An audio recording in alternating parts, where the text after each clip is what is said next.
Messieurs, dames, messieurs, dames, bonsoir. En Europe et en France, je vais vous expliquer quelque chose. Apparemment, vous avez des soucis avec Netanyahou. Mais je pense que Netanyahou, il a compris la chose qui s'est passée.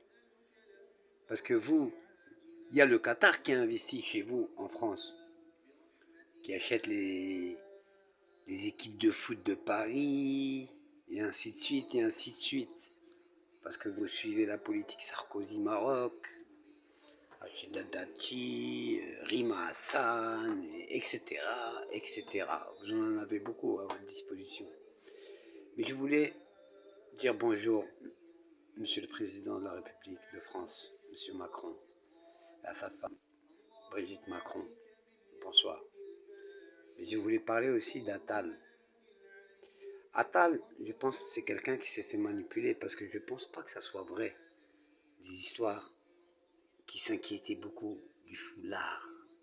Vous êtes plus inquiétés du foulard que des citoyens en règle générale pour leur éducation, pour leur faciliter des activités, pour faciliter l'emploi des jeunes, pour faciliter plein de choses. Aux filles et aux garçons pour avoir des moyens de rentrer dans le monde du travail, des formations, du sport.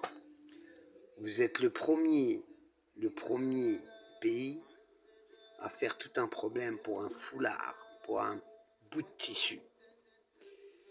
Et je ne sais pas si vous imaginez que ce qui se passe en Palestine, c'est bien des gens avec le foulard qui meurent tous les jours avec leurs enfants et que vous faites rien. Dites-vous bien que tout ça a démarré bien gravement à cause de ça. Et si Netanyahou s'aperçoit que la France est complice